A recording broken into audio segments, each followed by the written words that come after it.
Hello everyone, আসসালামু আলাইকুম। সবাইকে আমন্ত্রণ জানাচ্ছি আমাদের নিয়মিত আয়োজন নারী উদ্যোক্তার সাফল্য অনুষ্ঠান, এবং সাথে আছি আমি হাসিনা আনসার নাহার। প্রিয় দর্শক, প্রতি পর্বে আমাদের স্টুডিওতে একজন নারী উদ্যোক্তা আমন্ত্রিত থাকেন। আজকে আমাদের স্টুডিওতে আমন্ত্রিত আছেন আরমিনা খানম। তিনি একজন সফল নারী উদ্যোক্তা।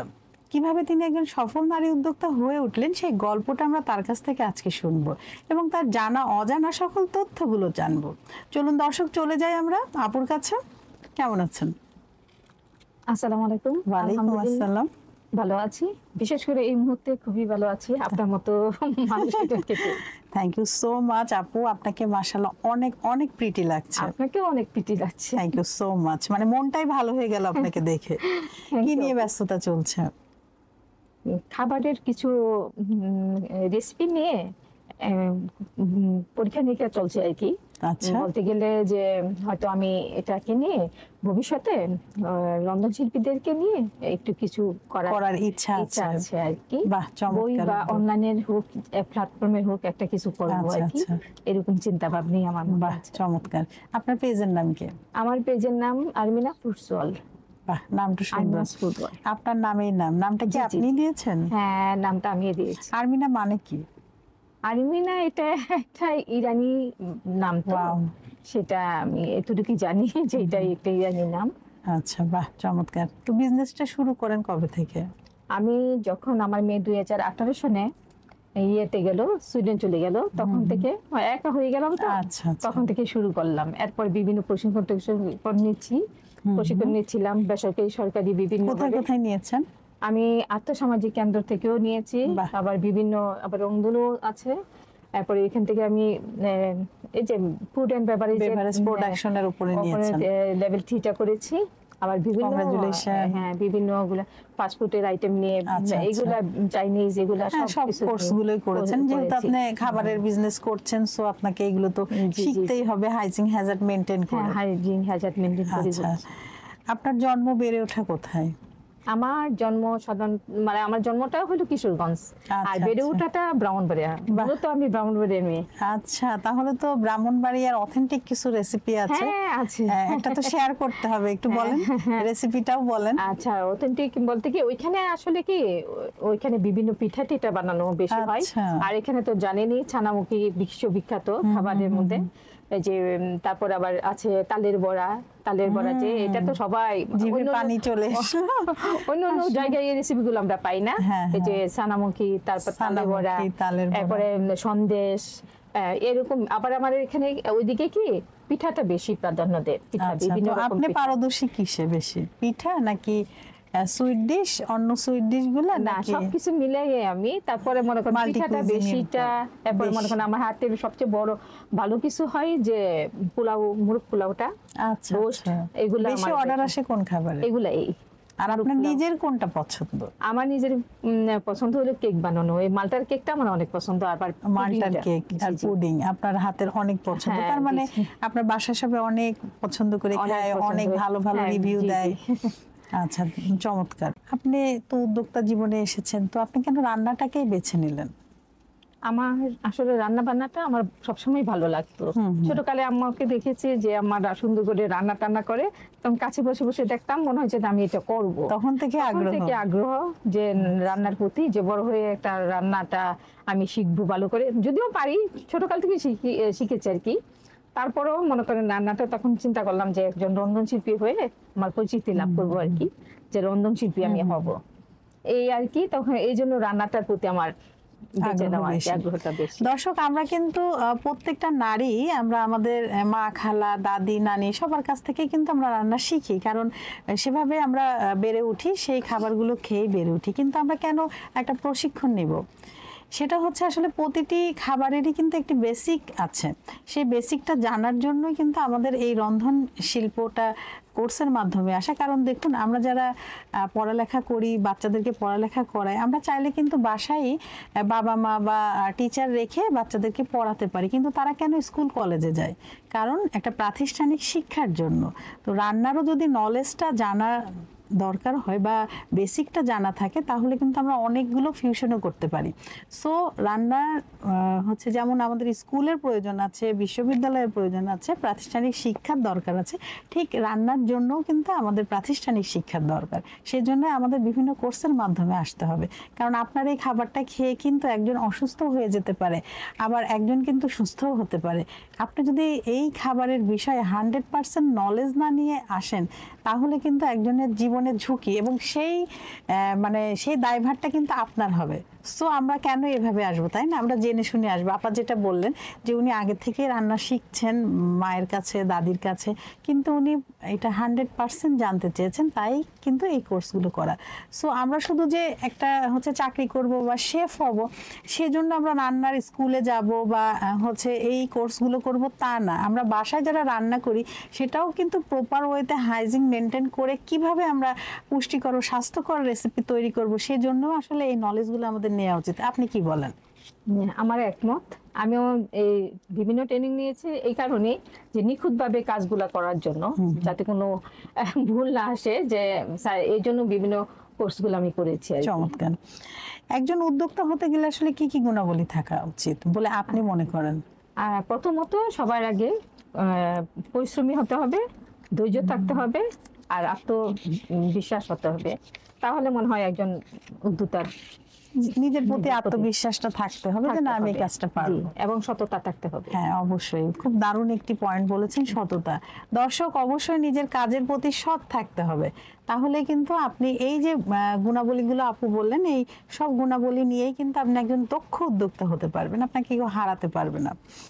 উদ্যোক্তা হিসেবে আপনার সাথে যোগাযোগের মাধ্যমটা কি, কিভাবে আপনার খাবার অর্ডার করবে একটু দর্শকদের বলতে? মূলত আমার ব্যবসাটা অনলাইনে, তারপরও আমার ফেসবুকের একটা পেজ, নিজস্ব একটা পেজ আছে, আরমিনাস ফুডস অল, আমার ওয়ার্ল্ড আজকে আরমিনাস ফুডস অল, এইটা আছে। তারপর আবার এমনি বিভিন্নভাবে আশেপাশে যারা আছে তাদেরকে নিয়ে আর কি, যারা অর্ডার দেয় সেইভাবে আমি নেই।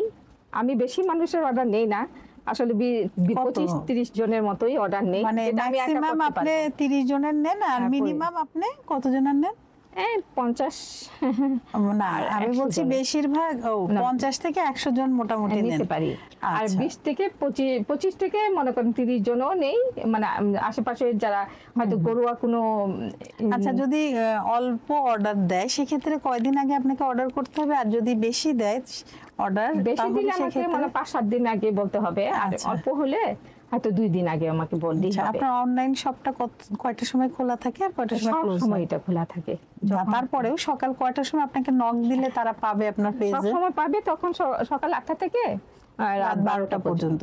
দর্শক আপনারা যদি আপুর হাতের মজাদার রেসিপির স্বাদ নিতে চান, আপুর পেজে কিন্তু ইনবক্স করতে পারেন, চাইলে আপুকে কলও করতে পারেন, পেজে তার নাম্বার দেয়া আছে। এবং আপুর কিন্তু অনলাইন শপটা সকাল 8টা থেকে রাত 12টা পর্যন্ত খোলা থাকে। সো আপনারা যে কোনো সময় আপুকে কলও করতে পারেন।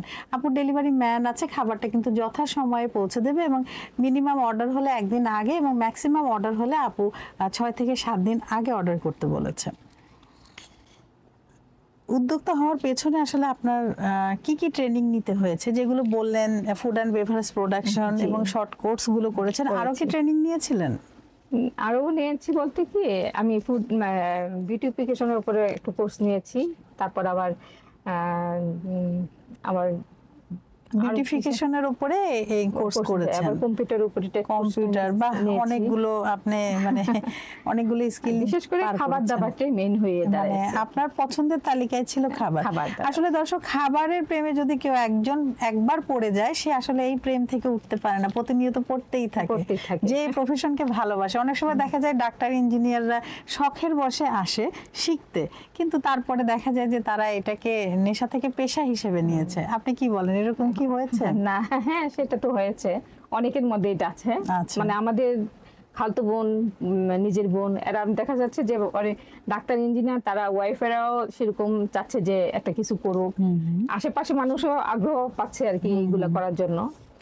আমারও ইচ্ছা কেন, আসলে আমার আম্মাকে দেখতাম অনেক সুন্দর করে রান্না করতো, সেই জন্য আমি ছোট থাকতে থেকেই এইগুলা করতে করতে অভ্যাস হয়ে গেছে। এখন আমি সবাই অনেক প্রশংসা করতো, হয়তো সার্টিফিকেটের জন্য আমি এগুলা বিভিন্ন কোর্স করেছি, যে হয়তো আমাকে করা লাগবে, অনেক কিছু জানা লাগবে উনি যেটা আমি কিন্তু জানি না। অনেক সুন্দর একটি কথা বলেছেন, সেটা হচ্ছে উনার আম্মা রান্না করতেন, খুবই মজা হতো এবং সবাই খুব ভালো রিভিউ দিত। দর্শক, আগে যখন আমাদের নানি দাদিরা এই চমৎকার চমৎকার রেসিপিগুলো রান্না করে সুন্দর করে টেবিলে পরিবেশন করতেন এবং সবাই খেয়ে কিন্তু প্রশংসা করে চলে যেতেন, কিন্তু তখন না ছিল কোনো সার্টিফিকেট, না ছিল কোনো কোর্সের ব্যাপার। কিন্তু এখন দেখেন সমাজ ব্যবস্থা এমন হয়েছে, ওনাদেরকে কিন্তু সার্টিফিকেট দেয়া হচ্ছে এবং সেই সার্টিফিকেটগুলো কিন্তু তারা বিদেশে গেলে কাজে লাগছে তাদের চাকরির ক্ষেত্রে। তো এখন এই জন্যে আসলে আমাদের কোর্সের মাধ্যমে আসা উচিত, কারণ ওই সময় আমার নানি দাদি যারা ছিলেন বা আমার মা খালারা, তাদেরকে তখন তো আসলে সেটা ছিল না। তিনি যে একজন দক্ষ সেটার জন্য তাকে তার কোর্স করতে হয় না। তার যে সম্মাননা, একটা সার্টিফিকেট, তার দক্ষতার যে নিদর্শন, সেটা কিন্তু দেয়া হয়নি, কিন্তু আপনাদেরকে দেয়া হচ্ছে। তো কেন না আমরা এই এই সুযোগগুলো লুফে নিই, যে যার জায়গা যেহেতু থেকে আমাদের সার্টিফাইড সুযোগ হই। আছে, হ্যাঁ। হ্যাঁ, অবশ্যই। উদ্যোক্তা এবং ব্যবসায়ের মধ্যে আপনি কি কোনো পার্থক্য খুঁজে পান? উদ্যোক্তা তো মনে করেন ব্যবসায়ী হতে পারে, কিন্তু ব্যবসায়ী তো উদ্যোক্তা হতে পারে না। রাইট। উদ্যোক্তা মনে করেন নিজের উদ্যোগে কোনো কিছু তৈরি করা বা Creation আর কি, পরিচালনা হ্যাঁ। করতে পারে, কিন্তু ব্যবসায়ীটা কি নিজের প্রচেষ্টায় হয়তো ক্রয় বিক্রয় ক্রেতাদের ক্রয় বিক্রয় করে, সেটা নিজের ইয়াতে মানে অল্প দামে কিনে বেশি দামে বেশি দামে বিক্রি বিক্রি করছেন, করতে এটা পারে। আমরা অনেকটা কালেকশন বলতে পারি। কিন্তু জি। একজন উদ্যোক্তা নিজের ক্রিয়েটিভিটি দিয়ে ক্রিয়েশন করে, সে নতুন জিনিস সৃষ্টি করে, তৈরি করে। খুব সুন্দর বলেছেন। কি কি সম্মাননা পেয়েছেন? আসলে মানুষে আমার খাবারগুলা খায়, পছন্দ করে, মন্তব্য করে, সেটাই আমার সম্মাননা। তারপরে আমি পেয়েছি খুব সুন্দর বেশ বলেছেন। কিছু সম্মাননা আমি অনেক পেয়েছি। অর্গানাইজেশন থেকে পেয়েছেন। জি, জি। তো সম্মাননা পাওয়ার পরে আপনার অনুভূতি কি? আসলে কি সত্যি কথা বলতে সম্মাননা পাইলে যে খুব একটা খুশি আমাকে পেতে হবে, আমি সেটা চাই না। আমি চাই যে আমার খাবার দাবার সবকিছুই যেন মানুষের মধ্যে ছড়ায় যা, ভালো কিছু বলে, সেটাই আমার জন্য যথেষ্ট। ওইটাই আপনার হ্যাঁ, সম্মাননা। হ্যাঁ, সেটাই। আসলে সম্মাননাই হচ্ছে কাজের স্বীকৃতি, যেটা বললাম যে আমার নানি দাদিরা কিন্তু সেটা পায়নি, সেটা আমাদের সৌভাগ্য হয়েছে পাওয়ার। আমরা কেন সেটা করব না? এবং দর্শক, সম্মাননা অবশ্যই কাজের স্বীকৃতি, এবং সম্মাননা পেলে কাজের যে ইচ্ছা শক্তিটা, সেটা কিন্তু আরো 100 গুণ বেড়ে যায়, আর উদ্যম গতিতে আমরা কাজ করি। প্রশংসা তো সবাই পছন্দ করে, তাই না? গুড রিভিউ তো সবাই লাইক করে। আচ্ছা, উদ্যোক্তার রন্ধনশিল্পী হিসেবে আপনার সক্রিয়তার কোন কোন খাবার রান্নায় আলাদা বৈশিষ্ট্য বজায় রাখেন? আমার খাবারের আলাদা বৈশিষ্ট্য যেটা, সেটা হলো মানে কেন আমি- আপনার খাবারটাই নিবে, অর্ডার করবে? কি এমন বিশেষ গুণ আছে আপনার খাবারে? স্বাদ হবে, আবার আচ্ছা। রোগনীয় খাবার তো। হ্যাঁ, হ্যাঁ। আমি যা রান্না করি খুব মানে পুষ্টি গুণ সম্পন্ন করে রান্না করি, টেস্ট দেখি, সবকিছু মিলে যেটা হয়। এর মধ্যে মনে করেন আমি যে খাবারগুলো তৈরি করি, তার মধ্যে আমার যেটা মোরগ পোলাওটা অনেক মজা ওইটা হয়, সিগনেচার আইটেম। সিগনেচার। তারপরে আবার সিগনেচার আইটেমে অনেক কিছুই আছে। তবে তার মোরগ মধ্যে পোলাওটা বেশি অর্ডার বেশি হচ্ছে, পোলাও, রিভিউ মোরগ ভালো। পোলাও, আবার কলিজার কাবাবটা আমার বাহ, হাতে অনেক মজা চমৎকার। হয়। শুনেই তো জিভে জল আসছে। তো আপু, আপনি আমাদের দর্শকদের আর আমাকে কবে ইনভাইট করছেন আপনার এই ইনশাআল্লাহ হবে। মজাদার হ্যাঁ, খাবারের হ্যাঁ, জন্য? আমার কলিজার কাবাবটা অনেক হ্যাঁ, মজা এটা হয়, আমরা অবশ্যই, এবং দর্শক দুপুরটা আপনারাও তো হয়। চান, হ্যাঁ, তাহলে হ্যাঁ। একটু রেসিপিটা সবাই- শেয়ার করে দিন আমাদের দর্শকদের উদ্দেশ্যে। হ্যাঁ, কলিজার কাবাব বলতে কি, আমি মুরগির কলিজা নিয়ে পলে পলে ছোট ছোট করে আর কি। এটা ক্লিন করেন কিভাবে? এবার নরমাল আগে- পানিতে না গরম পানিতে? না, এমনি নরমাল পানিতে ধুয়ে ফেলি, কলিজাটা বের করে মনে করেন যে তখন কেটে অনেকগুলো কলিজা একসাথে হলে ভালো করে ক্লিন করি, তো ধুয়ে তারপরে মনে করেন কেচি দিয়ে কেটে কেটে কেটে কেটে ছোট ছোট টুকরা করি। তারপরে মনে করেন আচ্ছা, আদা, আচ্ছা। পেঁয়াজ, রসুন এগুলো সবকিছু দিয়ে, পর পেঁয়াজ কাঁচামরিচ কেটে তারপরে মনে করেন ভালো করে মাখায়, তখন একটু তো পানি পানি থাকে, তো ভালো করে চিপে করতে হয়। তারপর পানি পানি থাকে, তারপর আমি হয়তো ডিপ ফ্রিজে রেখে দেই লম্বা লম্বা শেপে। তখন একটু শক্ত হলে তখন মনে করেন আমি ছাড়ায় ছাড়ায় একটা বক্সে ভরিয়ে ফেলি। তখন যখন আমি খাবো, তখন দেখা যাচ্ছে আমি ডিমের কুসুম, ডিম ফেটে ওইটা মধ্যে চুবিয়ে বিস্কিটের গুঁড়া দিয়ে আস্তে আস্তে অল্প আছে, তখন এটা আমি ফ্রাই ভাজি। করেন? হ্যাঁ, জি, জি। আচ্ছা, আচ্ছা। অনেক এটা taste ডুবো হয়। তেলে ভাজেন, ডিপ ফ্রাই? হ্যাঁ, ডিপ ফ্রাই। আচ্ছা দর্শক, চমৎকার একটি রেসিপি আমরা কিন্তু পেয়ে গেলাম, কলিজার কাবাব। আপনারাও বাসায় ট্রাই করবেন এবং আমাদের কমেন্ট বক্সে জানাবেন যে আপনার রেসিপিতে আপনার কাবাবটি কেমন হয়েছে। নারী উদ্যোক্তা হিসেবে ভবিষ্যৎ নারী উদ্যোক্তাদের প্রতি আপনার উপদেশ কি? মানে নতুন যারা আসতে চান, হ্যাঁ, এবং এখন যারা কাজ করছেন, তাদের প্রতিও আপনার কি উপদেশ বানিয়ে আছেন? আমি চাই তারা সুন্দর মতো কাজ করবে, এবার আত্মবিশ্বাস নিয়ে করবে, ধৈর্য থাকতে হবে, তাদের প্রচুর পরিশ্রম করতে হবে, আর সততা তো থাকতে হবে। আমি চাই যে ওদের মধ্যে পরিশ্রমটা করতে হবে। পরিশ্রম তো সারাদিনই করা যায়, 8 ঘন্টা আমরা হয়তো পরিশ্রম করি, কিন্তু রেস্টও তো করতে রেস্টে হবে। আমরা 8 ঘন্টা কাজ করি, তারপর হয়তো রেস্ট নিতেছি বিভিন্ন ভাবে। তো এইরকম কঠোর পরিশ্রমটা তো করতে হবে, 8 ঘন্টা আমাদের কাজ করতেই হবে। তারপরে তো আছেই যে ধৈর্য থাকতে হবে, এগুলা সততা নিয়ে কাজ হ্যাঁ, করতে সততা হবে। থাকতে হবে। তো আপনার ভবিষ্যৎ পরিকল্পনা কি? ভবিষ্যতে আমি এই রন্ধন শিল্পী হিসাবে যা কাজ করবার আমি করে যাব।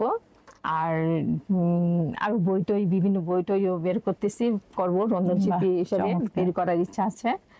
21-এর হয়তো বইমেলাতে আমি প্রকাশ করবো আমার বইমেলা রেসিপি। আমরা অপেক্ষায় থাকলাম। হ্যাঁ, আপনার জন্য ইনশাআল্লাহ। অনেক অনেক শুভকামনা। আপা, আমরা কিন্তু কথা বলতে বলতে অনুষ্ঠানের একদম শেষ দিকে চলে এসেছি। আপনি আপনার মূল্যবান সময় থেকে সময় বের করে আমাদের অনুষ্ঠানে এসেছেন, আপনার কেমন লাগলো?